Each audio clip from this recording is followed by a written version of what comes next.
Hello everyone, સ્વાગત છે તમારું ચેનલમાં। આજે આપણે બનાવીશું ભરેલી રોટલીનો નાસ્તો।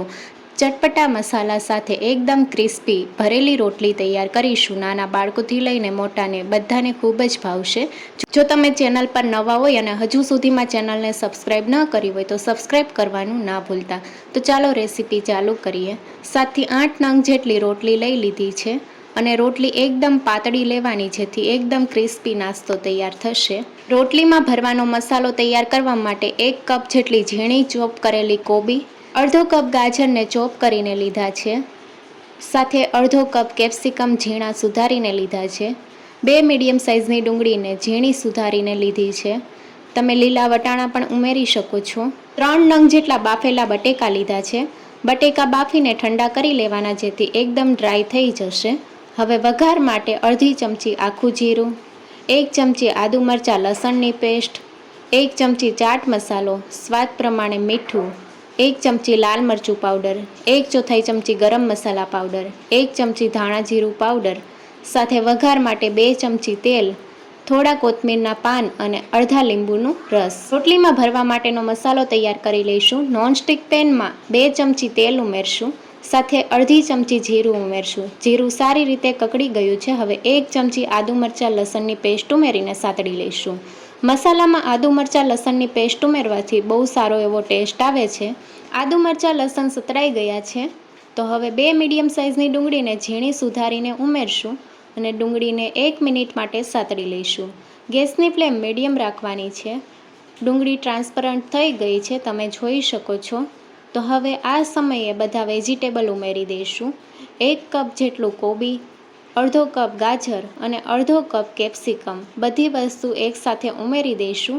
સાથે સ્વાદ પ્રમાણે મીઠું ઉમેરીને હાઈ ગેસની ફ્લેમ ઉપર 2 થી 3 મિનિટ માટે સાતળી લઈશું। વેજીટેબલને ઓવરકુક નથી કરવાના, હલકા સાતળી લઈશું જેથી રોટલીમાં આપણે જ્યારે મસાલો ભરીએ ત્યારે ક્રન્ચી ટેસ્ટ આવે। હવે મસાલામાં 1 ચમચી લાલ મરચું પાવડર, તીખાશ તમે તમારા ટેસ્ટ મુજબ ઓછી વધારે કરી શકો છો, 1 ચમચી ધાણા જીરું પાવડર, 1/4 ચમચી જેટલો ગરમ મસાલા પાવડર, એકદમ ચટપટો મસાલો તૈયાર કરવા માટે 1 ચમચી ચાટ મસાલો ઉમેરશું। તમે શેકેલા જીરાનો પાવડર પણ ઉમેરી શકો છો, મેં અહીંયા નથી ઉમેર્યો। મસાલાને શાકભાજીમાં અડધો મિનિટ માટે સારી રીતે મિક્સ કરી લઈશું। મસાલા શાકભાજીમાં સારી રીતે મિક્સ થઈ ગયા છે તો હવે ગેસની ફ્લેમ બંધ કરી દઈશું। મસાલાને મિક્સિંગ બાઉલમાં કાઢી લઈશું અને હવે 3 નંગ જેટલા બટેકાને બાફીને ઠંડા કરી લીધા છે। બટેકાને આપણે ખમણીની મદદથી ખમણી લઈશું। બટેકા ખમણી લીધા છે અને હવે જો બટેકા બાફતી વખતે તમે મીઠું ન ઉમેર્યું હોય તો બટેકા પૂરતું મીઠું અત્યારે ઉમેરી દેવાનું। થોડા કોથમીરના પાન ઉમેરશું, 1 ચમચી લીંબુનો રસ ઉમેરીને બધી વસ્તુને સારી રીતે મિક્સ કરી લઈશું। રોટલીમાં ભરવા માટેનું સ્ટફિંગ તૈયાર થઈ ગયું છે। એકદમ ચટપટો મસાલો તૈયાર છે। હવે રોટલીમાં આપણે આ મસાલાને ભરવાનો છે।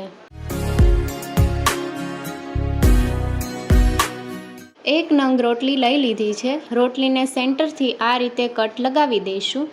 તો તમે જોઈ શકો છો રોટલીમાં કટ લગાવી દીધો છે। હવે રોટલી ઉપર 1 ચમચી જેટલો કેચઅપ લગાવી દઈશું। રોટલી ઉપર તમારે માયોનીઝ કે શેઝવાન ચટણી લગાવવી હોય તો તમે એ પણ લગાવી શકો છો। રોટલીમાં કેચઅપ સારી રીતે લગાવી દીધો છે। હવે 2 ચમચી જેટલું સ્ટફિંગ ઉમેરશું। સ્ટફિંગને આપણે રોટલીમાં સારી રીતે લગાવી દઈશું। રોટલી ઉપર મસાલાનું એકદમ પાતળું લેયર તૈયાર કરવાનું છે જેથી રોટલી આપણે જ્યારે ફોલ્ડ કરીએ ત્યારે સારી રીતે ફોલ્ડ થઈ જશે। તો આ રીતે પાતળું લેયર તૈયાર કરી લીધું છે। હવે ચીઝ આપણે ખમણીને લઈશું। તો 1 ક્યુબ જેટલી ચીઝ આપણે ખમણીને લેવાની છે। જો તમારે ચીઝ ન ઉમેરવું હોય તો તમે સ્કીપ પણ કરી શકો છો, ચીઝ ટોટલી ઓપ્શનલ છે। રોટલી અંદર મસાલો સારી રીતે ભરાઈ ગયો છે। રોટલીને ફોલ્ડ કરી લઈશું। તો આ રીતે આપણે ફોલ્ડ કરી લેવાની છે। રોટલીમાં ઓછો મસાલો ભરશો એટલે સારી રીતે ફોલ્ડ થઈ જશે। તો આ રીતે એક રોટલી તૈયાર થઈ ગઈ છે। બાકીની બધી રોટલીને આ રીતે મસાલો ભરીને તૈયાર કરી લઈશું। લોઢીને બટરથી ગ્રીસ કરી લઈશું। ગેસની ફ્લેમ મીડિયમ રાખવાની છે અને હવે ભરેલી રોટલીને આપણે બંને સાઈડથી ક્રિસ્પી થાય એ રીતે શેકવાની છે। જો તમારે બટરમાં રોટલી ન શેકવી હોય તો તમે તેલનો ઉપયોગ પણ કરી શકો છો। અને હવે આપણે રોટલીને પલટાવી લઈશું। તવીથાની મદદથી પ્રેસ કરી લઈશું જેથી એકદમ ક્રિસ્પી રોટલી તૈયાર થશે। રોટલી ઉપર એકદમ સરસ કલર આવ્યો છે અને એકદમ ક્રિસ્પી રોટલી તૈયાર થઈ છે. આ રીતે બીજી સાઈડથી પણ ક્રિસ્પી તૈયાર કરી લઈશું. તો બંને સાઈડથી કલર સારો આવ્યો છે અને એકદમ ક્રિસ્પી રોટલી તૈયાર થઈ ગઈ છે. બાકીની બધી રોટલી આ રીતે શેકી લઈશું. ગરમા ગરમ રોટલીને સર્વિંગ પ્લેટમાં સર્વ કરીશું. ભરેલી રોટલીનો નાસ્તો તૈયાર છે. કેચઅપ સાથે સર્વ કરો. જો રેસીપી ગમી હોય તો ચેનલને લાઇક, શેર અને સબસ્ક્રાઈબ કરો. Thank you for watching.